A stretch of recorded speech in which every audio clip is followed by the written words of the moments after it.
नमस्कार दोस्तों, आज हम लोग बात करेंगे UP triple S CIPET video री एग्जाम में जीके जीएस के क्वेश्चन जो कि प्रीवियस ईयर परीक्षाओं से लिए गए हैं। यूपी ट्रिपल एस आयोग द्वारा जो प्रीवियस ईयर परीक्षाओं में पूछे गए जीके जीएस के क्वेश्चन हैं, उन्हीं के द्वारा लिए गए क्वेश्चन हैं। तो आइए देखते हैं आज का पहला क्वेश्चन। निम्नलिखित में से कौन सा कंबोडिया की राजधानी है? Option 1 Nicosia, option 2 Hanoi, option 3 Phnom Penh, option 4 Delhi. तो राइट आंसर इसका होगा ऑप्शन 3 नोम पेन। आइए इसके बारे में जानते हैं। नोम पेन कंबोडिया की राजधानी है। निकोसिया साइप्रस की राजधानी है। निकोसिया जो है साइप्रस की राजधानी है। हनोई हनोई जो है वियतनाम वियतनाम की राजधानी हनोई है। तिमोर लेस्ते राजधानी किसकी है? तिमोर लेस्ते की राजधानी है दिल्ली। अगला क्वेश्चन। निम्नलिखित में से कौन कैबिनेट मिशन का सदस्य नहीं है? Option A lord Patrick Lawrence, option 2 sir Stafford Cripps, option 3 AV Alexander, option 4 Mountbatten. तो राइट आंसर होगा ऑप्शन 4 माउंट बैटन। अगला क्वेश्चन, इसके बारे में जानते हैं। 22 जनवरी 1946 को कैबिनेट मिशन भेजने का निर्णय लिया गया और 19 फरवरी 1946 को ब्रिटिश पीएमसीआर इटली सरकार ने हाउस ऑफ लॉर्ड्स में मिशन और भारत छोड़ो की योजना के बारे में घोषणा की।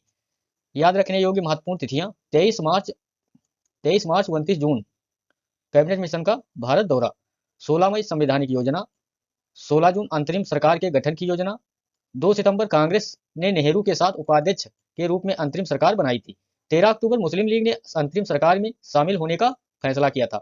अगला क्वेश्चन,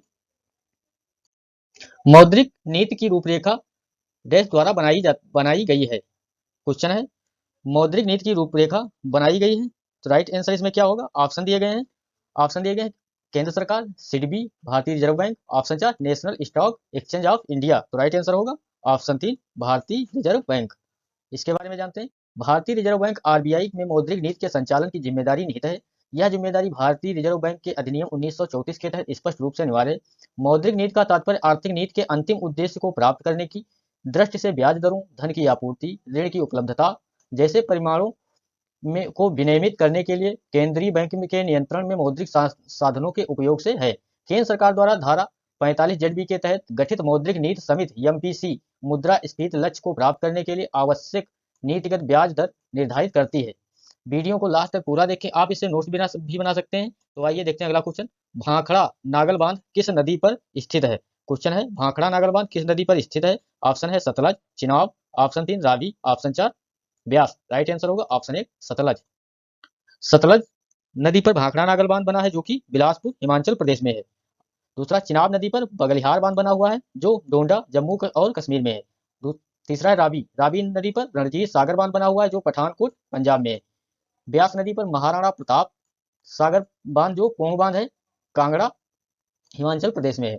अगला क्वेश्चन, गोबी रेगिस्तान कहाँ स्थित है? क्वेश्चन है गोबी रेगिस्तान कहाँ स्थित है? ऑप्शन दिए गए हैं Botswana, Turkmenistan, option 3 Mongolia, option 4 Antarctica.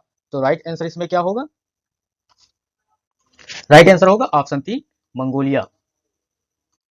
गोबी रेगिस्तान मंगोलिया में स्थित है। यह कुल मिलाकर एक ठंडा रेगिस्तान है। यह अपने डायनासोर जीवाश्म खजाने के लिए प्रसिद्ध है।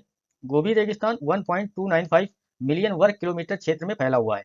बोत्सवाना कालाहारी रेगिस्तान है। तुर्कमेनिस्तान में काराकुम रेगिस्तान, केजिलुकुम रेगिस्तान, अंटार्कटिका रेगिस्तान है। अगला क्वेश्चन, भारतीय संविधान के अनुच्छेद 19 में निम्नलिखित में से कौन सा अधिकार शामिल है? ऑप्शन 1 संवैधानिक उपचारों का अधिकार, ऑप्शन 2 शोषण के विरुद्ध अधिकार, ऑप्शन 3 वाक और अभिव्यक्ति की स्वतंत्रता का अधिकार, तो ऑप्शन 4 है धार्मिक स्वतंत्रता का अधिकार। तो राइट आंसर होगा ऑप्शन 3 वाक और अभिव्यक्ति की स्वतंत्रता का अधिकार। अब देखते हैं अनुच्छेद 19 छह मौलिक अधिकारों से संबंधित है, वह कौन से हैं? वाक और अभिव्यक्ति की स्वतंत्रता का अधिकार। 2 नंबर शांतिपूर्ण और बिना हथियारों के इकट्ठा होने का अधिकार। 3 नंबर संस्था या संघ या सहकारिता बनाने का अधिकार। भारत के पूरे क्षेत्र में स्वतंत्र रूप से घूमने का अधिकार।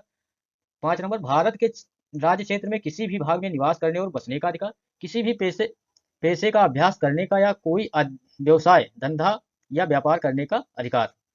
अगला क्वेश्चन, भारतीय उपग्रह प्रक्षेपण केंद्र सतीश धवन अंतरिक्ष केंद्र किस राज्य में स्थित है? ऑप्शन ए Orissa, option 2 Andhra Pradesh, option 3 Karnataka, option 4 Kerala. Right answer इसमें बताना है। राइट आंसर क्या होगा? ऑप्शन 2 आंध्र प्रदेश। सतीश धवन अंतरिक्ष केंद्र एक एजेंसी है जो भारतीय अंतरिक्ष कार्यक्रम के लिए लॉन्च आधारभूत संरचना प्रदान करने के लिए जिम्मेदार है। इसकी स्थापना 1971 में हुई थी। इसमें 2 लॉन्च पैड हैं जहां से PSLV और GSLV के रॉकेट लॉन्चिंग ऑपरेशन किए जाते हैं। पहले इसे श्रीहरिकोटा रेंज के नाम से जाना जाता था। प्रधानमंत्री अटल बिहारी वाजपेयी ने 5 सितंबर 2002 को केंद्र को सतीश धवन अंतरिक्ष केंद्र का नाम दिया।